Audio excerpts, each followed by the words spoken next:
good, people? It's Cactus, and we're back again with episode 18 of Cactus Convos now. In today's episode, I've got a goat with me. He's a platinum producer, YouTuber with more than 1 million subscribers, and a record label owner. He goes by Chuki Beatz. Chuki, wow. What's good, my bro? What's up, bro? Hey, that's a nice introduction. You like the intro? That. Yeah, I like that.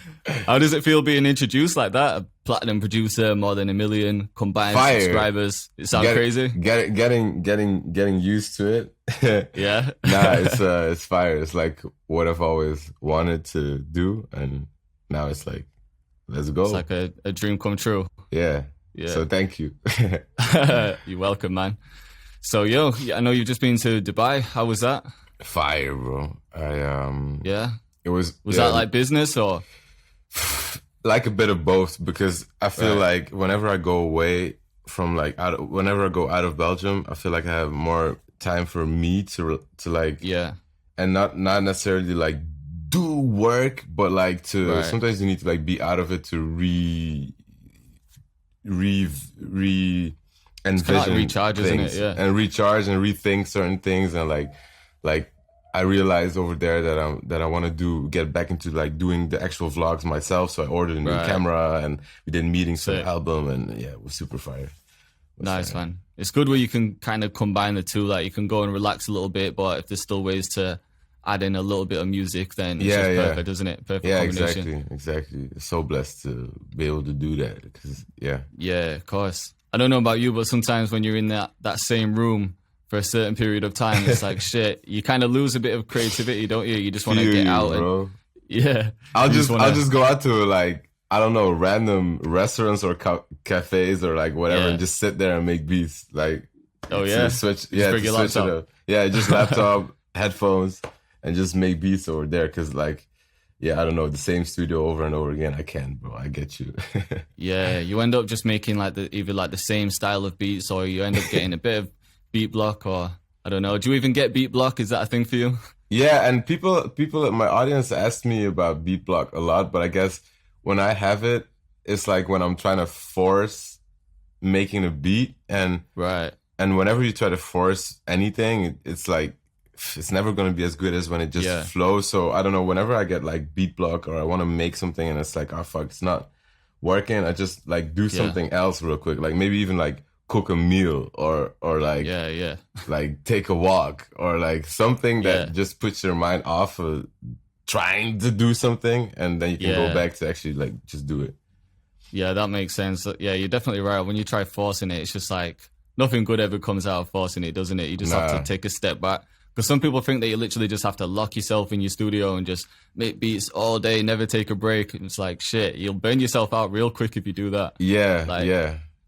It looks like everyone's working hard, and everyone does work hard, to get success. But there are times where it's like, right, I just need to step out and recharge, like we were saying earlier. You know what I mean? Exactly. Because it's not all like, I guess like like if you want to be successful, you got to work hard. But working hard also includes like working on your mindset and keeping your mind balanced, and like reading books and whatever. It's all part of working hard. You can't just like be knocking out 50 beats a day. Like you can do that, but you can't do that for 5 years. You can't. Yeah, definitely.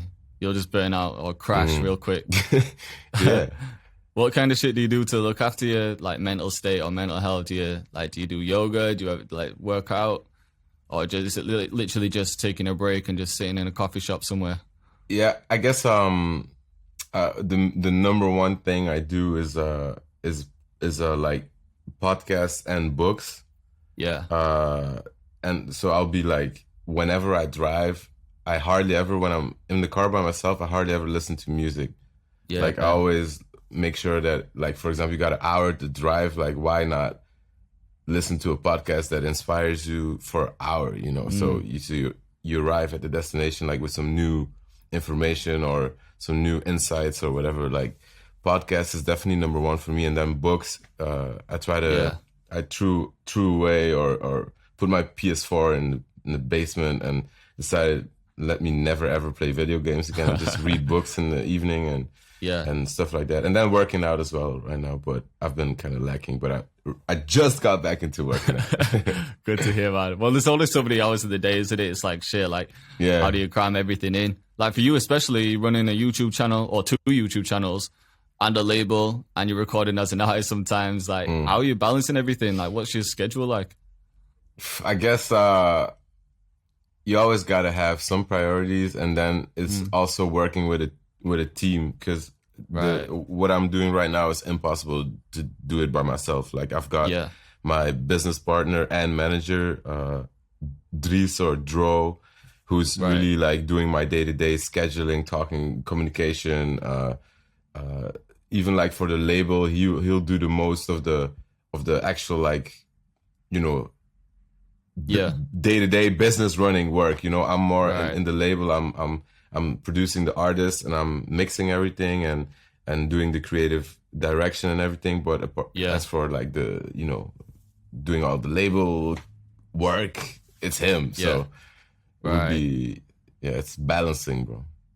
Yeah, I suppose so. Yeah, it'd be impossible to handle like everything by yourself. You must get to a certain point where it's like, right, I need to find someone. But I think one thing people struggle with is like, all right, at what point do I do that? And how do I find the right person? Because like, I don't know your relationship with him, but I'm guessing you knew each other for a while, or because I feel like if you're passing something like that onto someone, you have to trust that person. You have to really fuck with that person. So have you known each other for a while? Has it always been like that? Yeah, he was, like, I actually knew him because he used to be in a rap group that was like popping early on when I wasn't even fired with making beats.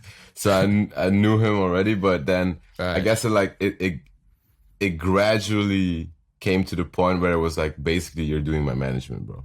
So it wasn't like, let me just from this day to this day, you're my manager now. But I guess it also like, and I think people stress out about, at what point should I get somebody to help out or whatever. I feel like it's just at the point where you feel like it's necessary, at the point where you feel like you literally can't work any harder. Like, I was doing my emails and my communication and my brand deals and uploads and everything myself, to a point where I was like, shit, if I had somebody extra, we could do so much more. And that's the point where at least I got somebody. It's not like one moment you were just like, right, okay, I'm going to pass everything off. I bet it just happened over time. It's like, right, okay, I need to hand this job over to someone, and then this job, and then this job. It's like, exactly. It probably just happens over time, right? Yeah. It's I guess everything in my life kind of flows without too much thinking about it. Like, obviously we thought about it, but I guess like suddenly he came into my life, and I was like, oh yeah. And at that time, his rap group or his partner kind of stopped doing the rap shit. So he was like, oh shit, I want to do something in music, but I don't know if I want to rap. So it was like perfect timing. And then we just went for it, you know? So yeah, that's sick. And how about the videos as well? Did you end up getting someone else to, well, I know you got someone else to start filming for you, right? Mm-hmm. Can you remember when you started that? I guess when I moved to Brussels, because here's also like a place where there's more creatives to find. Like, I actually know 20 camera guys here that I could just hit up. Instead of where I used to live, it was like or the one guy that I know or nobody, you know. So, but yeah, for the videos I got somebody, but still, it's hard for me to give some things I want to keep doing myself, because I feel like it's hard for somebody else to do, like editing the cook-ups or editing some type of videos. It's like I know what I want to see in the video, and it's really, really, really hard. You got to really find somebody that really understands you and understand, like, as a producer, that also like understands producing a little bit to know how to edit a video for producers, you know. So I'm sorry for the sirens. It's so good, man. I think I imagine it'll be hard to pass certain things off to people, because like you said, you know exactly how you want shit to be done. Like, you've got all these ideas in your head, and you can try to explain it to people, but if they don't really know like what's going on in your head, they can't really see the vision perfectly, unless you were like, gonna like shine it on a projector out your mind and like show them. But I imagine it'll be tricky to hand off. Exactly, so, but I also feel like that's also like that's been a big learning experience for me, because at a certain point it's like haha producing, but you're also like actually running a business, and that's a big lesson I've had to learn this year, is to actually like, if you want to do this, it's actually also running a business and learning how to coordinate that business and different people, and knowing how to pass out tasks and how to bring systems into your business so they can be passed on to other people. Yeah, because you can't keep on like, I'll be like, hey bro, we gotta do this and we gotta do this. Hey yo, we should do this. But it's like, you don't expect. I was expecting other people to understand my mind, but it's like, I had to learn that. Nah, that makes sense.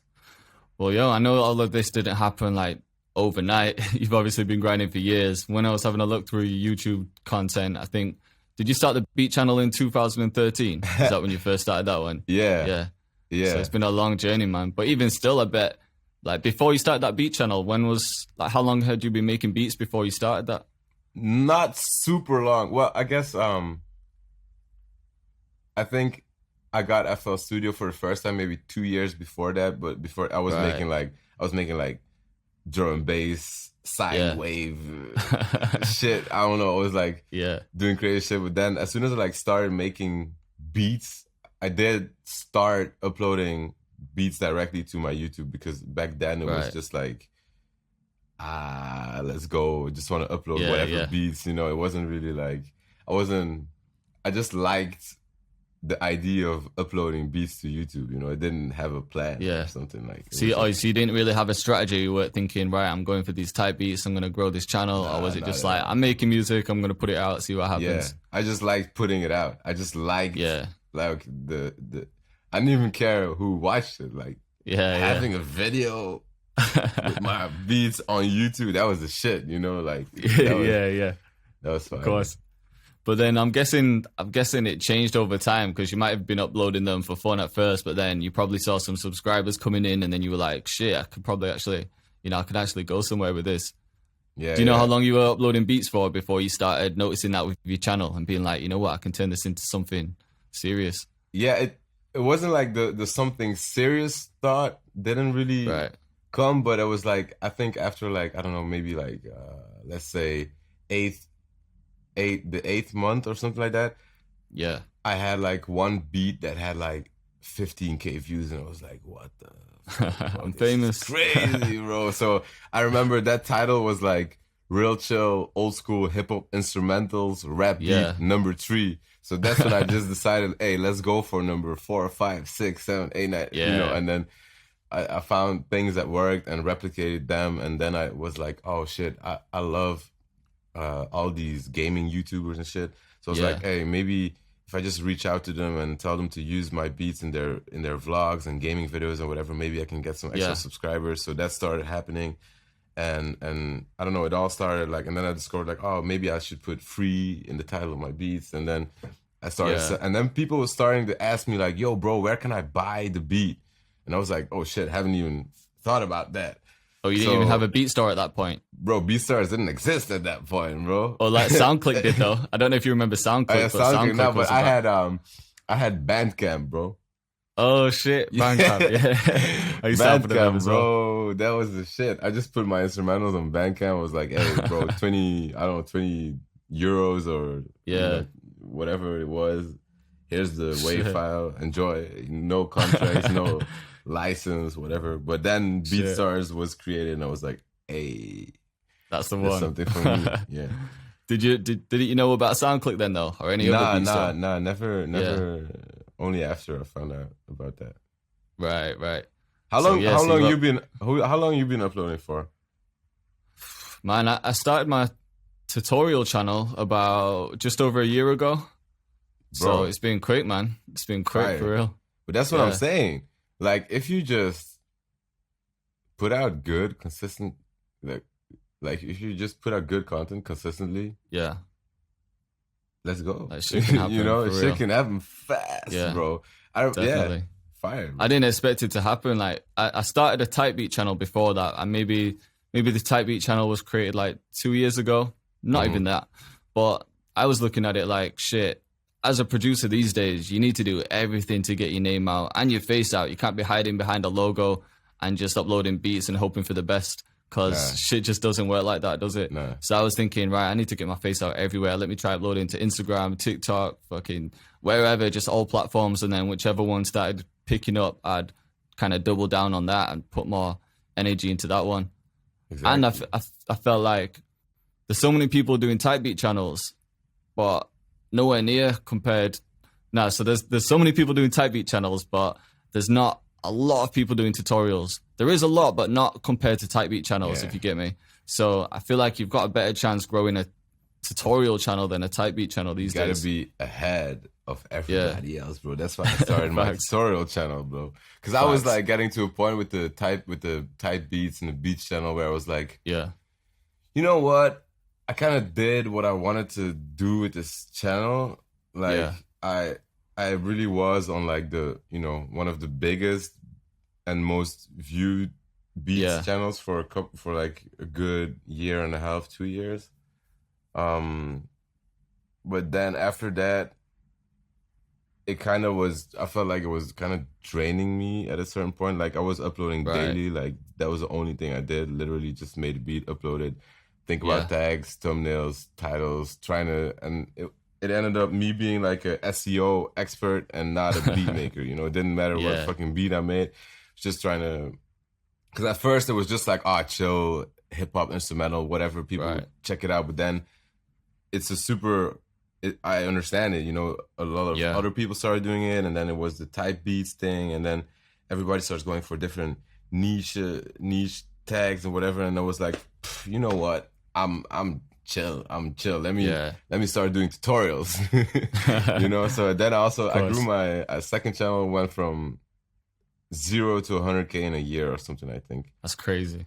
Yeah, just because I remember I got an insane amount of views in the beginning, and I was doing trash ass videos. I think I've seen the first one. I don't know if you deleted the very first one, but I think the first one is just how to make a hip hop beat or how to make a rap beat or something like that. It's like a 3-part series. Yeah, shit like that. Was that the first ever one? Wow, bro! There's even one in my mom's room still that has like 1.2 million views. Oh wow! Yeah, I think that's the one I've seen. That's the one I've seen. That's crazy. Crazy. So that was a smart move then. So you were obviously doing the type beat thing. You've seen everyone else trying to compete, and then you were like, you know what? Instead of just trying to keep competing with everyone, I'm just gonna fucking switch sides and do a tutorial channel because not that many people were doing it. So, but then you were still uploading to the type beat channel as well, weren't you? Or did you slow down? Did you just upload less beats? I had like a good maybe 8-month period in which I really continued the daily or every other day uploads on the main channel. But then I don't know, like it's like I can look back and find excuses, but I don't know, for some reason I started not finding the I don't know, the energy or the discipline anymore, or the drive to do the main channel. Also because maybe at a certain point YouTube started changing its algorithm, whereas subscribers didn't really matter anymore, and the homepage became the algorithm page. And I understand why they made those choices, but it just meant that every new beat was like starting a new channel again, and I couldn't benefit anymore off of the following I gathered. So I was like, you know what? No problem, but I'm gonna shift my focus to other shit. And then I started the label and the tutorial channel, Yeah, definitely.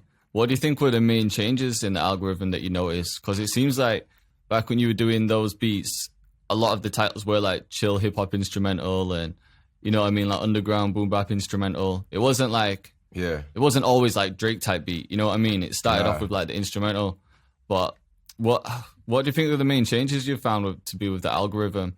I know we never know like what the actual algorithm is, but have you noticed anything from when you started compared to now? Yeah, I think now it's really like YouTube try to find tries to find the one video that has the most chance of keeping everybody watching. Yeah. So they'll rather show you that video that they know 100% sure that people is gonna watch it, over maybe giving you other stuff from the same creator. So like you can start listening to some beats or watching some videos in a certain category, and you'll always end up on the same video. Like even with like, I don't know, back when I was 2 years ago watching Fortnite videos or whatever, you would end up on the same compilation over and over again because that's the one that worked for everybody or something.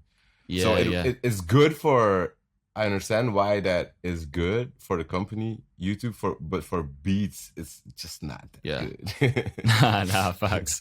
I feel like because everyone thinks that SEO just has everything to do with running a beat channel, but I don't think it does anymore. I feel like that might have been the thing at one point where it was just like keywords and that was like the thing that would make you rank, but now it's like you said, it seems like it's based on watch time. Like if someone clicks on your video and they're watching the full thing, they're going to start recommending it to other people because it's like, these people like this video, so I'm going to keep sharing it. So yeah, exactly. I guess and then like some videos get in this kind of crazy loop where it's like a beat will go like mad viral, like like 50 million views on a beat. It's like crazy. No beat is that good, bro. It's mad how that one beat just gets caught in the algorithm like that. It's just like they're just waiting for that wave. It catches the wave just like perfectly, and then boom, it just fucking takes you to 50 all mil. The other beats, and then all of the other beats on the same channel go like 1,000 views. Like that's like YouTube right now. It used to be more like me. I would just be like, every beat I uploaded would get like 100K stand always. You know, so it changed, and if you still want to play the game, it's very possible. You know, you just gotta play a different type of game that I used to play. But what do you think the game is right now for, let's say someone wants to start a type beat channel? What do you think they should focus on? I think finding the correct niche and consistency. Like I think now if you want to like go from start a new channel, I'd be like, bro, we gotta put a proper strategy behind this, because there's other people that are doing it, so you got to do it too. Like if you don't pull up with like a branding twice a day upload, maybe some, you know, some shit like that. It's never gonna match up against other people doing it. So it's normal, but if you want to do it, you got to really be serious right now, I think. Yeah, facts. You have to have everything right at this point. I feel like the role of a producer has just changed so much over the years, hasn't it? And like now it's all about how you build up your personal brand. It's not about your beats anymore. Well, it is about the beats, but at the same time, it's about you as a brand, isn't it? You can't just have fire beats and that's it. It has to be more. It has to be like you as a person. What else are you doing? You know, it's like everything. Yeah, it's true. But at the same time, it's like, or you can be that one guy with the fire beats, you know? Because of the tutorials and whatever, everybody, it's like a lot easier. Like if you go from a zero to wanting to learn how to make beats, or you can pretty much do what I learned in fucking 3 years in like a month, because all of the knowledge is here. So like I know people that like made like 5 beats in their life, and it's like, damn, what the fuck? It took me so long to know what the fire sample packs were and the fire plugins, and nobody was sharing the sauce like now. Back then everyone was like, no one's having the secrets. As soon as someone found something fire, they're like, I'm keeping this for myself. I don't want no one having this. So nobody was like, hey, you should check out this drum kit. It was like, fuck, nobody told me about the soft clipper, bro. Like as soon as that was a game changer, bro. Soft clipper is like, now it's standard. It's like, how you making beats without soft clipper? But if you didn't know about it, you was trying to figure out like shit, like putting 3 Maximus shit on my master, like trying to make it sound fire. Like, how are they doing it? Just a soft clipper, bro. Like, shit. I feel like there was like a circle of producers. It was like this tight circle of producers who were doing that, and they're like, don't fucking tell anyone. And then at one point, someone figured it out and spread it, and then everyone was like, shit, we found the source. So I guess now it's like, what I'm I'm doing the tutorials, and I did the tutorials like actually like explaining people how to make beats. But I also feel like me personally, I'm coming to, and even my audience is coming to a point where it's like I've pretty much fucking done a tutorial on every single beat making thing. Yeah. That's like worth it to do a tutorial about, because you can go super in depth with tutorials, but then it's like 1,000 people actually watch it, and all the other people is actually like beginners. So it's like you kind of balance out like, what do I teach? And so now I'm like transitioning into, you know, the cook-ups and the vlogs. I just bought a new camera. Yeah. I just arrived here, bro. I haven't even checked it out. I'm looking. Which one did you get? I got the Sony A6 600, 6600 or something? 6600, yeah. Oh yeah, I think I know which one you mean. Yeah, that's fine. Yeah. I got that to just vlog myself, because I had this weird belief that it was like, nah, it's not the vibe when I hold the camera on myself. Now I'm like, fuck, nah, I just want to actually, that's what I want to do, because I want to start teaching people about, okay, you got the producing side, but now like how do you go from this to like, okay, my mindset and having a business, and you know, doing this in the long run and making it sustainable. So that's what I want to like transition into. I think you're right when saying it's hard to please everyone, isn't it? Because you've got these subscribers, you've done all these different tutorials, and it's like, right, what do I make? Because I can make this like, oh, how to make a kick hit hard, or, you know, one of them tutorials that everyone's done. And for some people, like, there are some new subscribers, like some new producers that still need to learn that. But then there's also a huge chunk of your audience that have already seen that, where it's like, all right, who do I please? Like, do I make the video for the new subscribers, or do I make it for the old subscribers, or what do I do? I know you must struggle with that too. It's a tricky one. These last fucking 2 months, bro. Because like YouTube can fuck with your head, bro. 100%. Like I just like, because I was doing so well with the cook-ups, it was going great, and then I don't know, these last 2 cook-ups that I uploaded, like I just uploaded a video just now, bro. Oh, let me have a look. Like, I'll go on your channel, see. I swear to God, my watch time is better than average, but my views is like ranking, you know, 10 out of 10 out of, you know, you get the 10 out of 10, it's fucked up. Then it's like, damn. And it's like, normally it's between 6 and 8K. Right now it's at 3K. I'm like, what? Oh, like, now 3.7.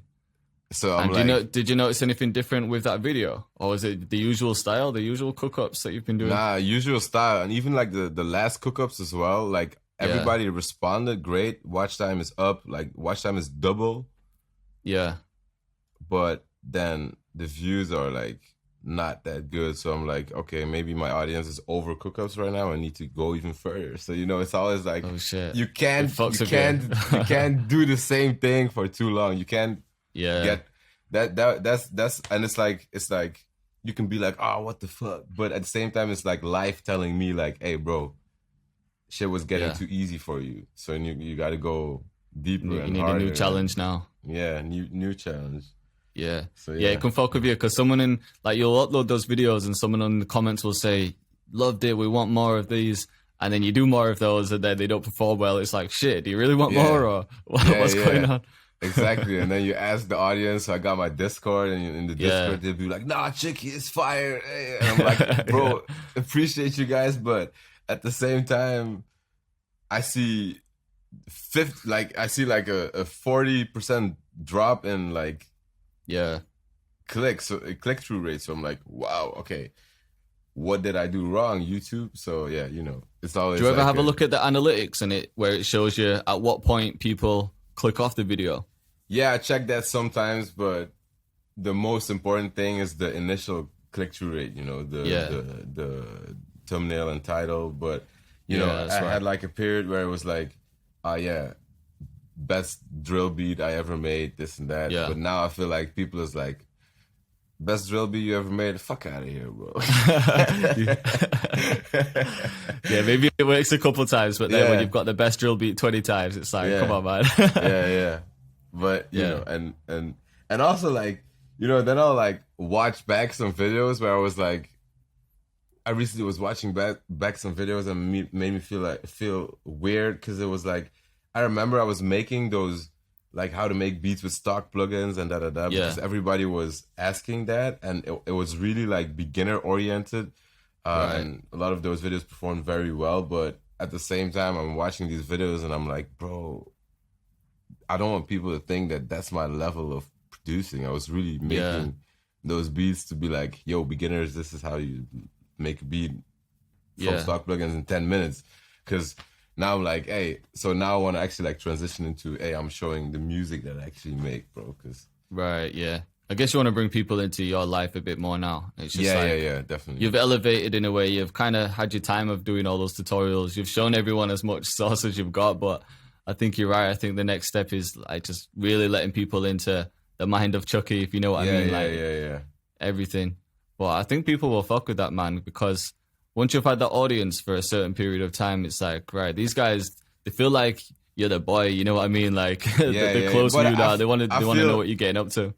I feel the same, bro. I like when I hop on Discord, it's so chill, you know. I'm just like chilling with the boys, you know. Or just I just be in the studio session, put up the Discord, the webcam and the mic, and I'll be like just chilling, you know. That I love that.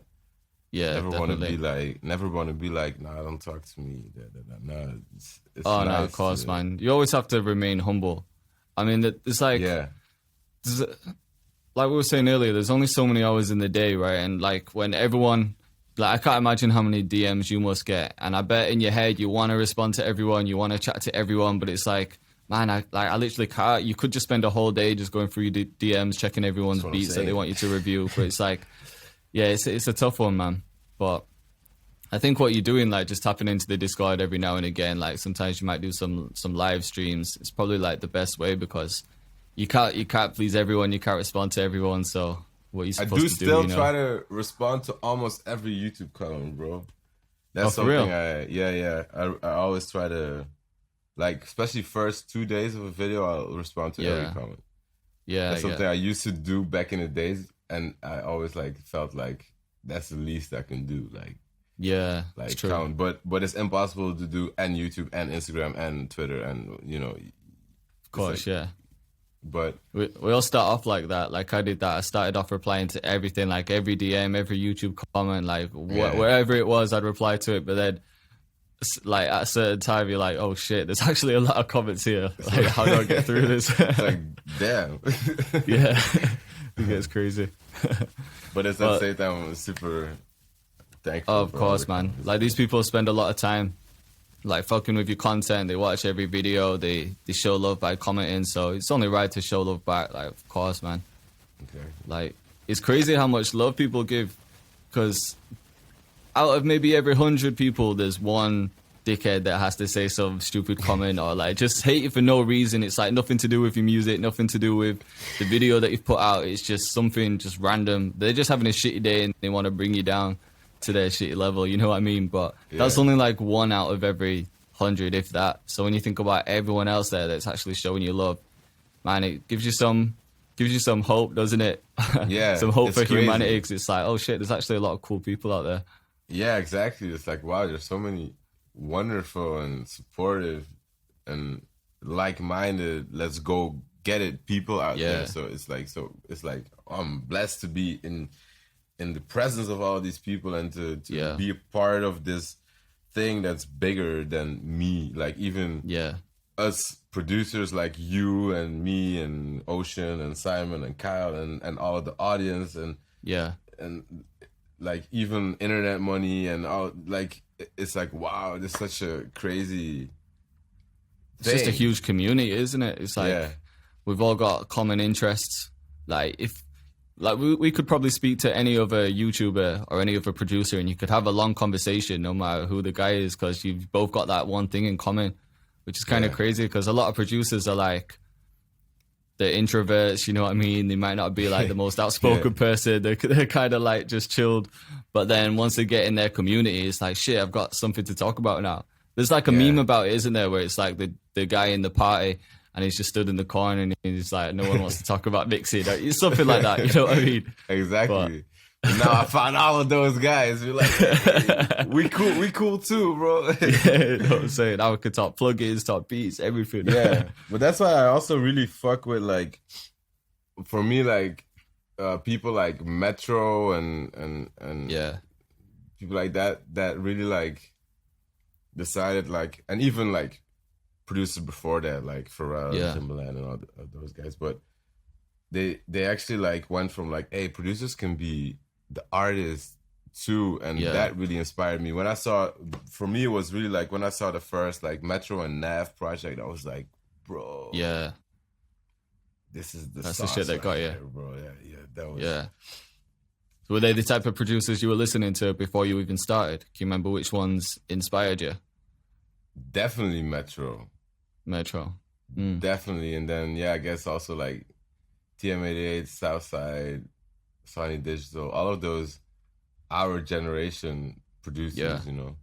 Obviously, were you ever into like the more old school stuff, you know, like DJ Premier, Ninth Wonder, those kind of producers? I was listening to those things, but I never was far enough into it to like know all of the names in it. Like I know DJ Premier also from the, you know, shout out forever for the drum kits and shit, for the old school shit. But I never like, I just loved, back then it was all, I never grew up in a super hip hop town. All of the hip hop or knowledge or something just came from me listening to some music that I liked and then trying to make the same shit or something. There was nobody to talk about it with. Yeah. So. What town did you grow up in?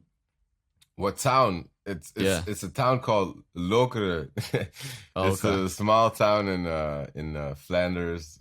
It's there's it's cute. So not much music there. It's not much music. It's not a lot of shit to do. You would I don't know. It's just a town. Like love to my hometown, you know, but no, I know what you're saying. I grew up in a town as well, a town called Huddersfield in England. But it's the same, man. It's like when you're in a town like that, it's like you know everyone in the town. It's kind of like a small town mentality. And it's just strange, man. It's like a whole different vibe. And then once you step foot in a bigger city and you're like, oh shit, all of this other stuff, did it matter? Because the world is huge, you know what I mean? You can get wrapped up in that like small town mentality easily. Yeah, but that's fucking important, bro, to get out of that mentality. Cause, if you want to, like if you want to live the small town life, do you, like, it's perfectly fine. Yeah, of course. If you want to go further and achieve bigger things, you got to step out. And for me, like, traveling to LA for the first time, like, blew my mind. Like, oh wow, there's like. Oh, is that when you met Busyworks? Is that when you did the video? No, that was already. Oh, was that in New York or something? The third time I was in the States. That was in New York. Yeah, that was fire too, because that's that was like, hey, bro, you learned me how to make beats. Like, he's the OG of making beats. Yeah, bro. Facts. So that was cool, meeting Busyworks and cooking up in New York. And I don't know, like, going to big cities has always been like mad inspiring for me, and like to the point where I had to move to the biggest city in Belgium, Brussels now. But still, I feel like I'll always have like one foot in Belgium, but at the same time, I want to go other places, bro. Of course, yeah. How did you even meet people in Brussels? Because if you were just going from a smaller town, did you have connects over there at that point? Or was it just, all right, I'm going to move here, go into certain venues? Like, just, I don't know, what was the networking process like? Yeah, that was, and I love, that's something I also want to teach the audience right now and shit. It's like, I got to the point where I loved getting uncomfortable, because when I was young, I used to be mad introverted. I would never be the type of person to go somewhere alone or whatever. I was always want to be with friends and shit. But then I started to change that in my head to be like, no, bro, this is an opportunity. And even like, we started our label. We was in another town. The biggest town of Flanders was like Ghent, which is like not, it's like a city, but still not like Brussels. And I was like, guys, I got to go to Brussels. So I moved to Brussels pretty much by myself. And I didn't even speak French. And the main language in Brussels is French. It's like they say it's Dutch and French, but it's I didn't French. even know that. So everybody in Brussels speaks French, and I knew like maybe one artist from Brussels, and then one other producer from Brussels. But as soon as I got here, I just posted a story like, hey, who's producing in Brussels, or who can link me up with a producer in Brussels? And then I just started visiting different studios and meeting up with people, and just like I just really like went out by myself to every single studio, met teams, met I don't know, artists, and just started working, you know, and obviously I don't know, ran into somebody that told me, we got a studio space that's free that just opened up. If you want to take it, you can rent it. And then I had a studio so I could start doing sessions with artists, and that's when, you know, I immediately connected with every artist here in Brussels. Yeah, I guess having that studio spot kind of, I bet it made things a little bit easier, because it's like you're not just bringing people to your parents' house, you know what I mean? You're bringing people to your spot to make music, so it's like a place to connect. Yeah, exactly. Because first I had the first 4 months of being in Brussels, I had my setup. I put my bed because I got an apartment here, but I put my bed in the living room and turned the living room, turned the bedroom to the studio. Right. And I even had artists over here, but it was good to get the separate place because. Oh, definitely. You can't. Was the main reason to just? Was that the main reason for getting the studio then? Just so you had somewhere to bring artists, or was it just like, right, this is the next step? Yeah, because it just had to. Because when I lived in Ghent, we had the studio at the house, but we had like a bigger house with like a separate studio. So it was more like the vibe of like we 4 boys in the house and we got the studio and it's chill to bring artists over, haha. But now I'm like with my girl in a fucking nice place, so it wasn't really the vibe to be like, hey, artists, pull up with your gang of 10 people and drink and smoke, you know, like everyone's smoking in the kitchen, and leaving all this shit behind. It's like, bro. So I had to get a spot where we could do that and do sessions. Facts. I think going back to what you were saying earlier about, you know, if people are feeling uncomfortable, or you were saying that you kind of put yourself in uncomfortable situations to kind of overcome that. That's like the main thing that people need to do to overcome any kind of fear that they have, whether it's like, if you're scared of heights, fucking go bungee jump or skydive it. You'll quickly get over the height fear. If you're scared of spiders, go and hold a tarantula. If you don't know how to talk to girls, go and talk to a girl and see what happens. You know what I'm saying? Yeah. Like, I guess it's just the only way. It's like when you started making beats, I don't know how to make beats. Well, start making beats and you'll soon find out how to make beats. Yeah, exactly. And it's the same thing with networking. Like you said, you don't know how to speak to people, just speak to someone and you'll be surprised at what comes out. You just never know. I think people overthink things more than anything. Yeah, and stop smoking weed when you network. Yeah. So I know a lot of people that will be like it's a problem with a lot of producers. Yeah. Here in Belgium, they'll smoke too much and then become awkward and be like, no, I don't want to go out.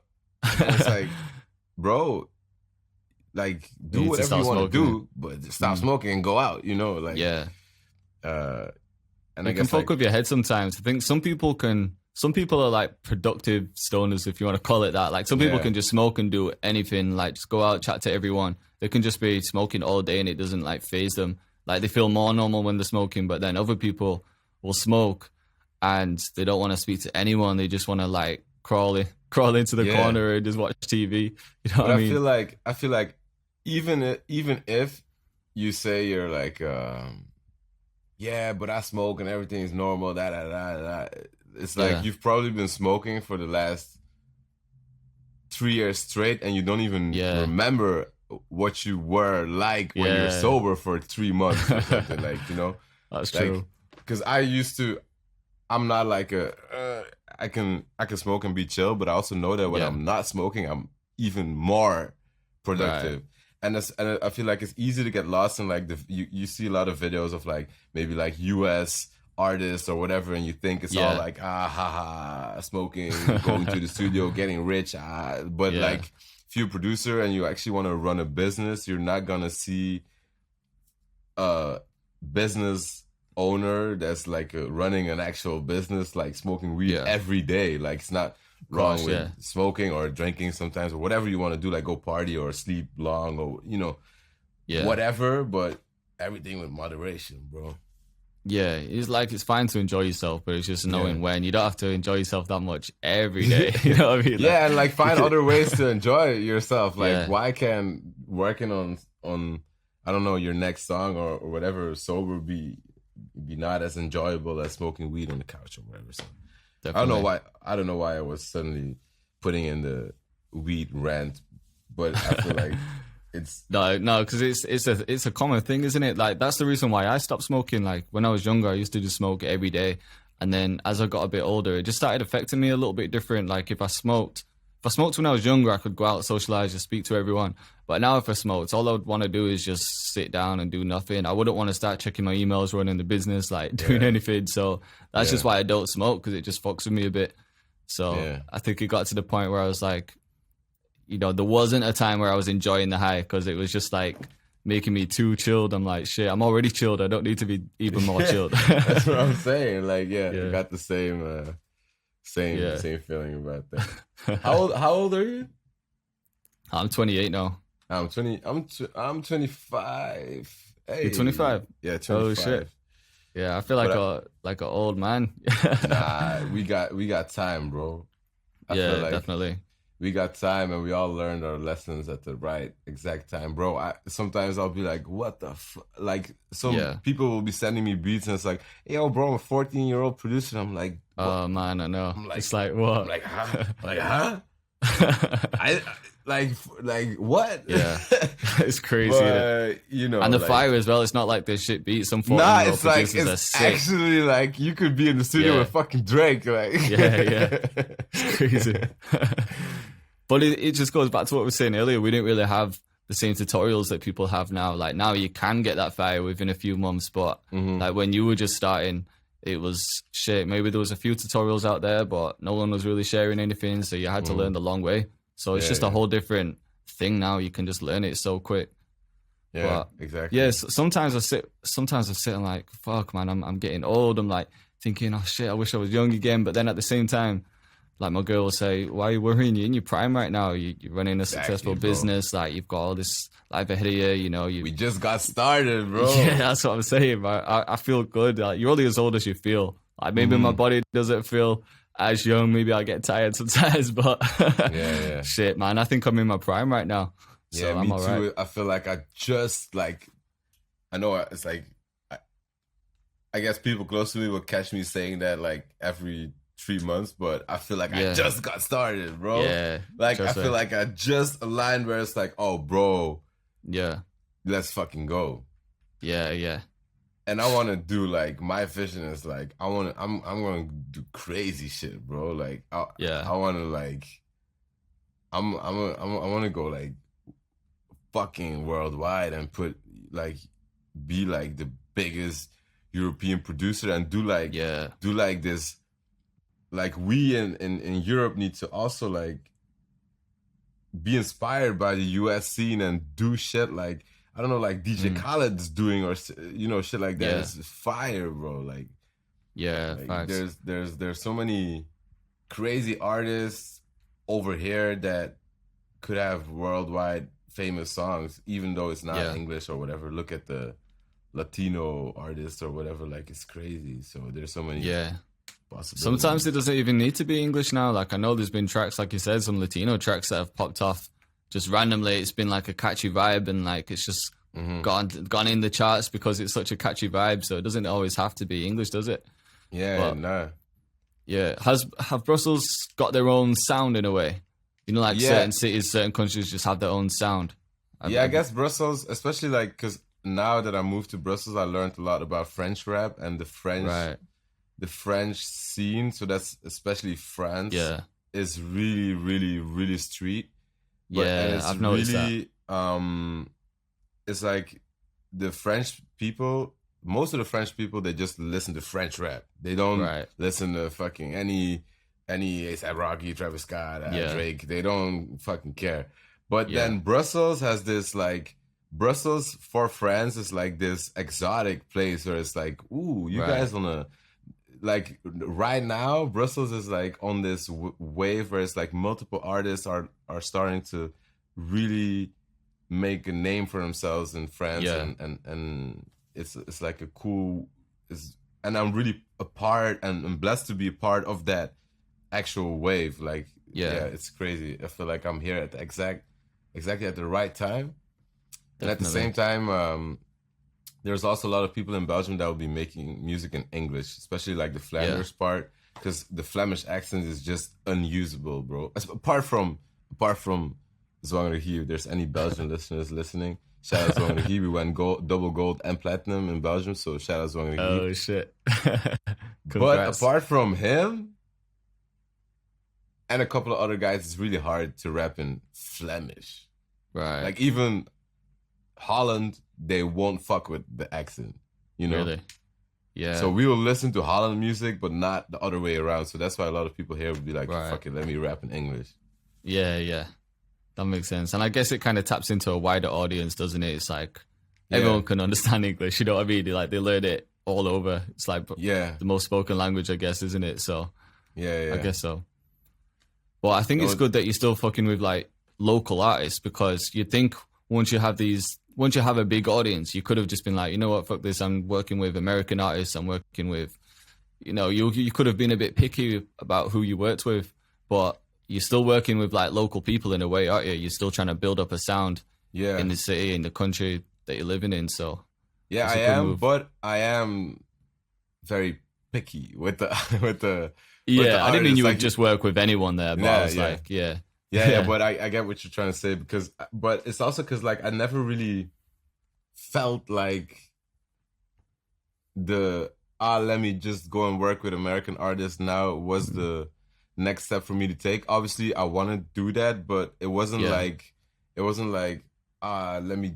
that's the next step for me. Like I feel like it's like I didn't want to go to the US and build from the ground up. It's like I want to get shit popping here and then work with American artists, just like you guys in the UK. Y'all did like the collabs between, you know, like US artists and UK artists. Yeah, we had some big ones with Drake. I think that's when things started going crazy. Yeah, you know, and that's what I fuck with. Like you guys made a name for yourselves first, and then it was like, now let's work together. Definitely. You know? Yeah, because people might say, oh, like UK artists didn't blow until Drake put them on, but I think Drake's smarter than that. I think Drake recognized that the sound over here was about to blow, and then he was like, yo, I'm tapping into this because this is about to go crazy.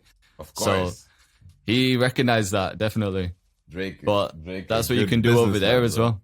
Oh, facts. But like you said, that's what you can do over there. You can build up that reputation to a point where it's like, boom, we've fucking taken over now. So what's next? What other country's next? Yeah, exactly. You know what I mean? Exactly. Who would you Hold on, let me turn on the light Yeah? real quick, like 1 second. Yeah, cool.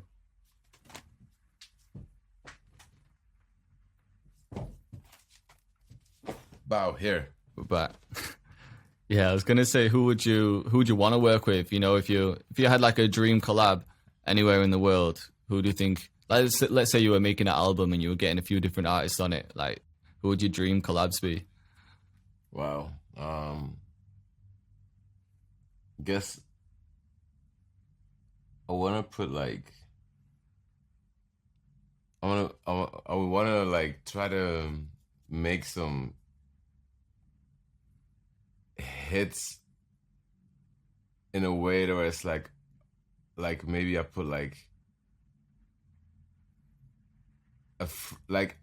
I would be able to make a French/English worldwide hit. Yeah, putting the right people together. Like I don't know if you know Aya Nakamura. She's like a French singer. She went worldwide with the song Jaja, you know, so Jaja. Oh shit, I think I actually know what you mean. Yeah. Like people like her, if you put her together with like, I don't know, Megan Thee Stallion or something like that, or like what, like shit like that. Do like crazy shit, like that would be crazy. I suppose not just picking like artists that sound similar, just bringing two worlds together. Yeah, I want to like join worlds. Yeah, that would be crazy. That's what I want to do. But that's already what I'm doing on the album right now. It's just that's really what I feel like is my purpose in this life, is like helping producing other artists, but at the same time like making these crazy sonic sonic pictures with like different sounds, different influences, different languages, because that's just me. I've always listened to shit from around the world. I've never really cared what language it was in. I've been listening to Spanish rap and to Argentinian rap and to Portuguese artists. I don't know. You know, I listen to different shit, so I want to merge that. Yeah, it's good that you've been able to do that, to kind of like bring your vision to life. Can you speak much on the album right now? Like, can you say who's featuring on there? Like, what production credits are on there? Or is it like that? We'll save that. We'll save that for everyone. We got obviously there's a big part being done by the artists that already work with a lot. Like, I wanted to, you know, put on my own artists from my own label, of course. Yeah. But at the same time, I have some names that I really, really always fucked with, like in the Netherlands and in Argentina and in, you know, different people.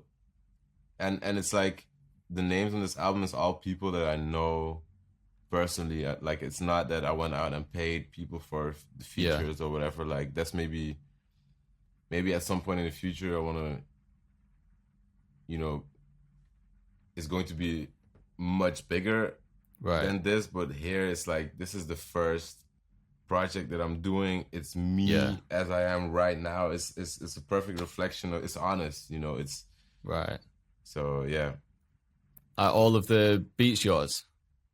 Yes, apart from one, because I did a song myself. Oh shit, that's it. I was going to ask you about this because I know from watching some of your videos, you started tapping into being an actual artist yourself, haven't you? Yeah. Were you always writing, or is that kind of new in the past year or so? No, I had like a period where I made like a couple of Dutch raps. Right. And then I was like, nah, this ain't it. Yeah. But at the same time, I still got people, but that's like people from my hometown asking me like, bro, where did the songs go? Yeah. Appreciate you, but nah.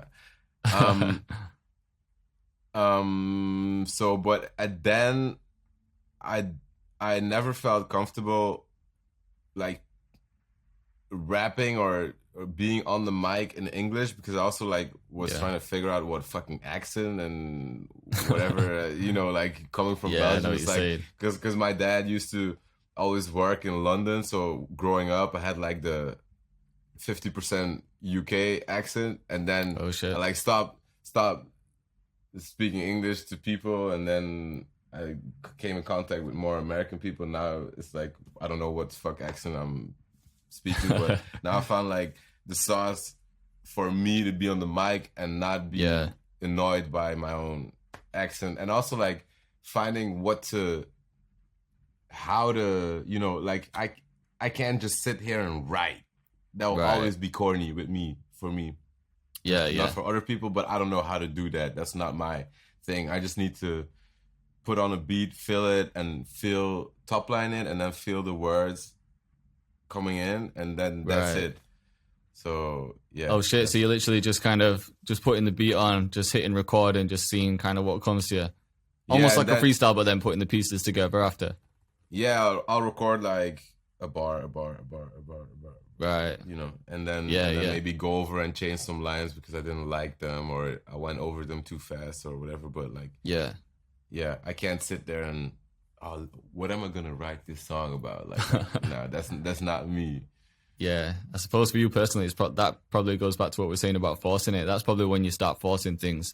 But it sounds like you just need to be completely in the right vibe. You need to have the mic in front of you, just boom, ready to go. Yeah, and it's not like I can't. No, I don't want to say I can't, because I need to not say it, because if I say that all the time, I'm believing that. But it's hard for me to, for example, if I had to say, let's make a song every day, it would be hard to catch that vibe every day. Whereas I can make a fire beat, like a couple of fire beats a day, but maybe that's also just like a little bit more practice, or maybe like it's like a focus shift. Like, if I would take some time out to actually be like, how am I going to think about this as an artist, and find vibes, maybe go to, I don't know, some place where I'm by myself and I can go to the studio and work on shit uninterrupted, then I would be able to go deeper. But right now I haven't found that place or something. Right, yeah. I guess it's one of those things that will come with time. Yeah. Like, just the more you do it. Exactly. Things just kind of figure themselves out in a strange way. I want to know what do you see yourself being like in the next year? What's the vision? Goal? Shit, man. Well, I'd say, man, I've just got constant ideas like all the time. Like I'm always just thinking of like the next thing. I'm like, all right, okay, YouTube's going well. I obviously want to keep growing the YouTube channel. I want to get that plaque. You know what I'm saying? Yes, like, sir. Obviously, YouTube has literally changed my life. So I feel like whatever I do, I'll always kind of go back to YouTube. I'll always upload content. I think over time, I want my content to change. Like you were saying earlier, it's like, you know, you can do the tutorials and show everyone how to do certain things. But I think over time, I want it to be more like vlog style maybe, or just cook-ups rather than, you know, this is how you do this. And if you click this and then click that, you know what I mean? Yeah. So I want to adjust the content over time. So definitely keep growing the YouTube channel. And man, I'm just trying to be the best I can be and just trying to grow this thing to wherever it goes. I've got these visions in my head, but at the same time, it's like, shit, you can't really see into the future. I feel like opportunities just come, don't they? Like once you live in life, once you're meeting new people, once you connect with different things, and then these opportunities just come, and then something might happen, and then your goals shift where it's like, oh shit, I've met this person, he's doing that, he's brought me in. Now I'm going this direction, if that makes any sense. Yeah. So I'm kind of just running with it at the moment, seeing where it takes me. But one thing that I do want to build up as well is that I do want to get more like placements with artists, which is a goal that I set myself at the beginning of this year. You know, like I wrote certain goals that I needed to achieve, and one of them was to like get a certain amount of placements with artists, and which I've already managed to do. So fire. I think that's the main thing, growing the YouTube channel, getting placements, seeing where I can take this, just growing the business to something huge. Let's go. It's hard to like explain what's in my head, but no, you know, I got you, bro. Like, and it's also like the vision reveals. It's like your vision reveals itself to you over, like, in the process of becoming what the vision is. Of course, yeah. You know, it just gets clearer over time, right? Shit, that's who I am. Like, yeah. And as you said, it's like you'll be like going this direction, and then exactly like at a certain point, you'll meet some person who like maybe tell you something that will put you in like, oh, whoa, and then and then it changes, right? Yeah. That's why I don't have everything like mapped out perfectly. Like in my head, I kind of know where I want to go, but it definitely changes over time. Yeah. But me too, bro. Like even like I wasn't expecting to. Like a year ago, I wasn't expecting to put an album out right now, and then I wasn't expecting to put a song of mine on the album, and then I wasn't expecting to be shooting videos for my own songs. Not like, but it just happens or something. I don't know. I follow the feeling, and I remember this song I made that's on the album. When I made it, I was like, wow. The feeling I had, it like made me like think about, like made me feel like, for example, when I made my first beat, like I made the song, and I think the same day I listened to the song maybe 60 times. Like you know, like I know the feeling. I listened to it like maybe 10 times in the studio, and then in the car on the way back, and that was just in my car in the garage, and like the lights go out after like 15 minutes, and then just sat there for an hour listening to the song, and then came home and I listened to it on my home speakers, and I went to bed and I listened to my AirPods, and I bet your girl was sick of hearing it. Yeah. So, you know, like, and I was like, damn, you know, it gave me that energy, like that. Yeah. Wow, let's go. So yeah. I bet a lot of people can relate to that. Whoever makes like their first song, like even like the first beat, I remember making a first beat and like, yo, this is sick. I was showing it everyone and calling people over like, yo, listen to this. It's probably the worst beat ever, but at the same time, because it's like something you've created, it's your shit. And it's a good feeling to have. Definitely. That's crazy. How about the records that have gone like gold and platinum over there? Like what records were they, and what was the story behind them? With the so that's Zwanger. He is like he's the GOAT, bro. He's like more of a uh lyrical rapper who raps in Dutch. Got a crazy backstory. Is like a real G. Like loves crafting words and shit. And he was starting to. He's already. I think he's 32 or something.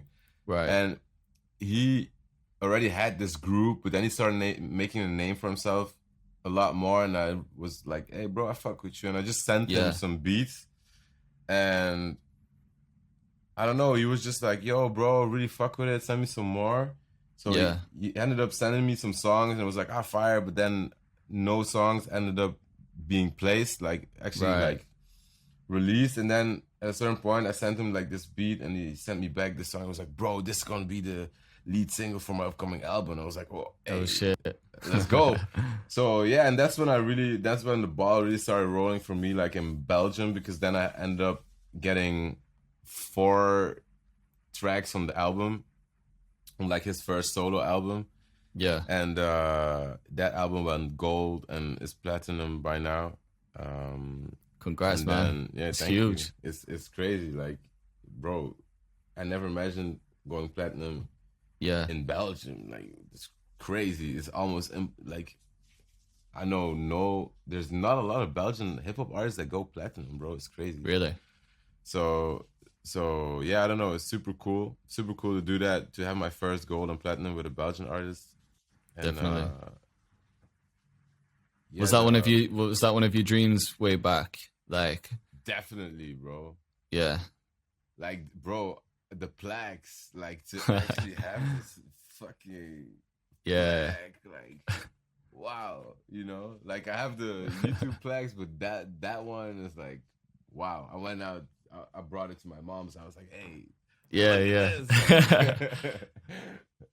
And I reckon when you've got a plaque like that, it's something to look at and be like, "Yo, that's all my hard work." Like, because when you're just doing shit every day, you don't really notice the success in a way, do you? You kind of just, because you're working like every day, you just keep moving. But then when you've got something physical there to be like, "Yo, like, oh shit, this is crazy. This is what I've actually accomplished." I bet it's something you can just look at every day to remind yourself, yeah? Yeah, it reminds you of, like, you used to dream of that shit. Yeah. And now you'll be, like, sitting in your house, like, making a living off of beats, being good, whatever. Yeah. Like, being like, fuck, this YouTube video underperformed. You know? And then it's crazy. Hold up. I'm chilling here, but, you know, I used to dream about this shit, like, this is the only thing I want, and I'm here, and we go, and now I have the same with my next visions, you know, and it's always the same thing. So that's why the most important thing is definitely presence, like being here now with every moment and enjoying like doing everything step by step, and not trying to look too much into the future or trying to overthink the past or like, you know. Yeah, because you can't predict the future. You might have certain goals, and it's fine to like think of goals and kind of manifest them. But I suppose if you just put all your focus into this like present time, what's going on right now, what can you do today to be the best producer that you can be? You know what I mean? Like, and things will just come with it, I guess. Exactly. I feel like you're guided in some way in life. Like, I don't know, like, yeah, it's crazy. Like, there's shit that will happen in your life that's like, bro, how? Yeah, it makes no sense. You can't like think about how it happened. It just happens. It's only looking back you can explain shit, but you can't ever think that up. Like, I could have never thought up, let me meet up with Dro, who's gonna become a manager, and then meet up with and then let me link up with this guy who's gonna eventually link up with this guy who's the first artist that's gonna connect me in Brussels with all these different, like, you can't ever think, like, plan that shit. No, you can't. You do the work, do the What do you think is the craziest shit that's happened to you, where you've been like, yo, that was fucking wild? Like, do you think it was the plaque or something else? Nah, the craziest shit was that I was like watching the Defiant Ones, the Oh yeah, Netflix documentary on Jimmy Iovine and yeah, Dre and shit. And they was like working in the record plant, which is like a studio in LA. right. And I was like, wow, bro. I was like kind of visualizing like being in that studio or visiting. Yeah. And then I was in New York when I linked up with Busy Work. Oh yeah, Busy Works Beats. And then we was like, fuck it, let's just fly to LA because we were already in the States, so let's just go to LA as well. And yeah, we're like about to board the plane, and I get like this Instagram message, and it's like, yo, this is J.R. Rodham. I don't know if you've heard some of my music. And I was like, whoa, J.R. Rodham, I know the name from somewhere, but then I Googled him and it was like, oh fuck, you the guy that made literally every single hit that I listened to when I like Jason Derulo, like Ayaz, you remember like Shawty, Melody, yeah, all of that shit, all of that era. That's all him. Wow, and he just DM'd you. So he was like, yo, bro, you wanna link up in my studio in LA, and it was just next to record plant. And I was like, how did it? And he didn't even know I was from Belgium. Oh shit! So he was just assuming that I was from LA. You know, he was like, "You want to come to my studio?" And then I happened to be on my way to LA. You know, that's like, oh fuck, that's crazy. Like, and I was just thinking about, and then I was like, I just drove past the record plant, and I was like, all these alignments, crazy bullshit like that. Damn, that's crazy, man. So what were you doing with him there? Were you making beats with him or? Just chilling, bro. He makes beats in Pro Tools. Oh and shit! He was like, bro, you gotta explain me some FL Studio shit. So I was like, pull up, bro. And he was like, yeah, Rihanna records here, Michael Jackson used to record here, and I was like, damn, bro. Like, yeah, but in that moment, you just sat there, like, how did I get here? Yeah, I'm chilling because at the same time, I was just there, and I feel like obviously when you like at the same time, I belong. There, this is me. I'm born for this life. Right. But at the same time, it's also like, bro, 5 years ago, I was like trying to fucking make a beat in my mom's bedroom, like, and living in this town, and now I'm in fucking LA. Just flew from New York, like it's all normal, you know, like you know, and when you're young and you watch these people that have all this success, everyone always thinks that could never be me, like. He must be an alien, you know what I mean? Like, that could just never happen to me, a normal person. But you forget, like, all these people are just normal people. It's not like they're born with, like, super abilities. Some people are naturally gifted, but it's not like the aliens, you know what I mean? They're just normal human beings that have worked hard and got to this level. So it can happen. Doubt, bro. Yeah. Because I feel like I always used to, like, feel like I'm born for this, but also at the same time doubt like, oh yeah, but is it gonna happen to me? Like, is it? Am I going to? You know? Yeah, it's what everyone struggles with. Yeah, it's so hard to have that self-confidence to be like, nah, I'm gonna do this. You know what I mean? It's hard to get past that stage of being, nah, that just can't happen to me. Like, I'm just an average person. I'm just gonna be working the job I don't like for the rest of my life, and that's it. Yeah. Like, people just put that shit in their head. Have you ever had a normal job, or was it always music? I say normal job like music isn't a normal job. You know what I mean? Like, that's what teachers have put in our heads. Yeah. When I still went to college, I did like, you know, like these student jobs where I was like, you know, you've got like the weekly flower market and I had to like prepare the truck to go loading it up. So yeah, loading the truck up with flowers and plants and all that shit. And then I also did like some industrial work where I was like, I had to operate the machinery of like something that was making oil out of fruit. Oh shit! Seeds. Yeah, something like that. It was crazy. But apart from that, when I was still then studying, I had already built up the YouTube channel, so I was already like making a decent enough income to be like, after school, I'll be chill. So that's when That's fire, man. Yeah, that was crazy. But that's also because also during school, I was already like, every minute of free time I had, I was trying to, like, you know, make beats, upload to YouTube, learn how to edit videos, this, that. So yeah, of course, set myself up for some free time after school. Oh, I think I lost you. I think the connection's going. Oh wait, you're back. Yeah, it crashed for a minute then. Sorry. How did you, speaking about BusyWorks Beats as well, was that the guy that you were watching early on? Is that the one that taught you? He was the only one, bro. Yeah, I feel like there wasn't really anyone back then apart from him. Install FL Studio. So what was it like linking up with him? And how did that even happen? Did you message him? Did he message you? Or yeah, I just messaged him. Like, I don't know who messaged who first, but I think I was like, just like, bro, I'm in New York. Yeah. I don't remembered he was living close to New York or whatever. So I was like, yo, if you want to link up, and he was like, oh yeah, fire. And he set up this. He booked a studio and booked a camera guy and set up this. I just had to pull up, and he was like, hey, here's a mic. Let's film some videos. So he was like, hey, let's go. And it was crazy to see how efficient they were working. So it was like, hey, it was at the same time super fire to meet the person that taught me how to make beats and the pioneer in the YouTube tutorials scene. Of course, yeah, he's the OG, isn't he? He's the OG, bro. He's coming on the podcast as well.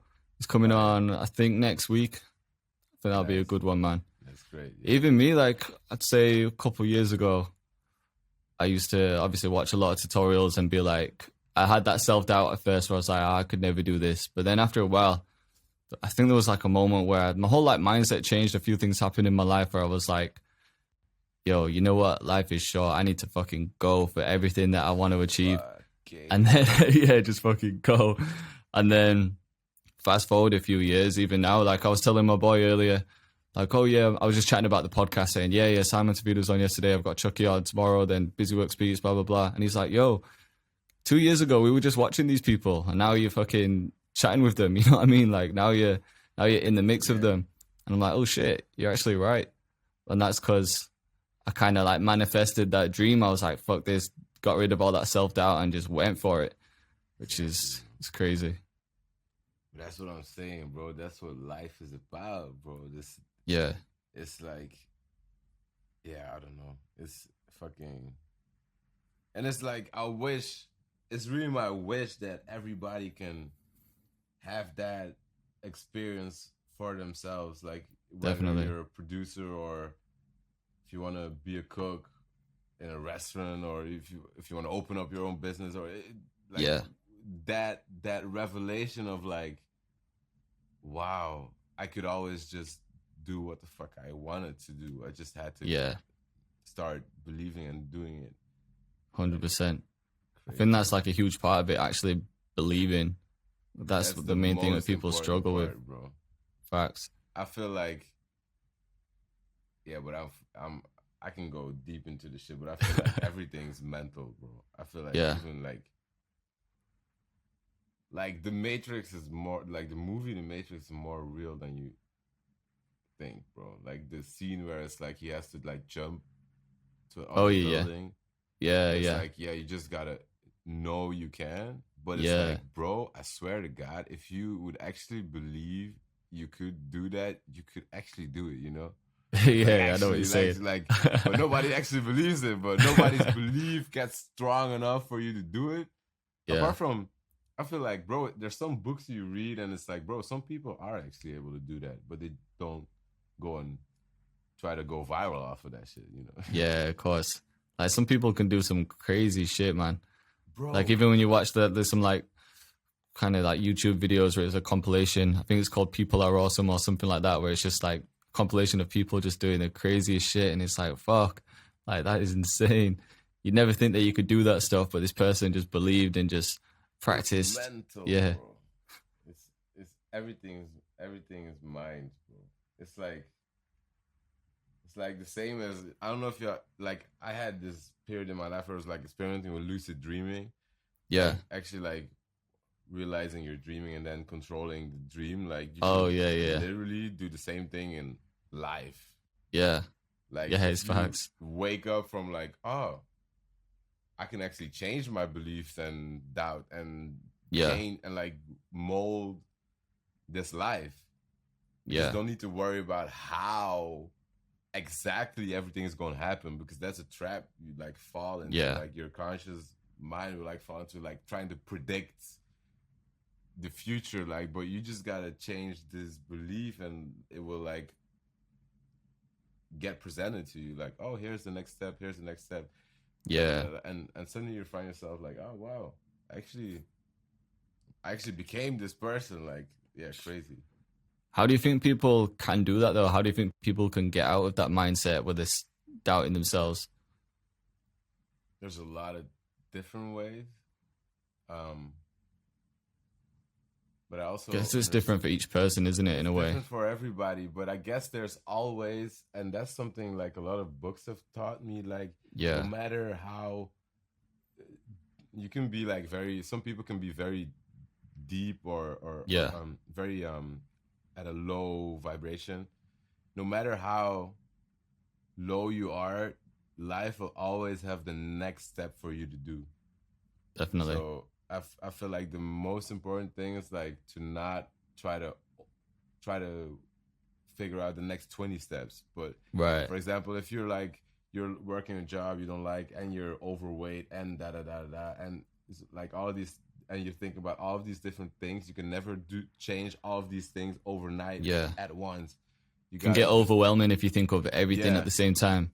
So maybe even like, for example, in that example, maybe if tomorrow you meet somebody who's like, hey, you should come to the gym with me. And like, maybe if you do that, from doing that, your confidence will start to grow. You start to flourish in that job. And maybe that job turns into a job that you like, or you get the confidence to tell your boss, you know what, I'm going to go do my own thing or whatever. It's like, life will, it's like everything spirals, positive or negative. So just try to figure out how to go to the positive spiral, and then it will take care of itself.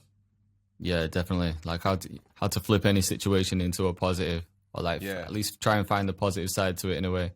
Yeah, without being delusional. But at the same time, I feel like people will be quick to say somebody's delusional, while at the same time it's like, nah, bro, just wait and see, bro. 100%. The biggest success stories in life probably started out with people calling them delusional, you know? Oh, 100%. 100%. It's all about the belief and the mind, you know? Yeah.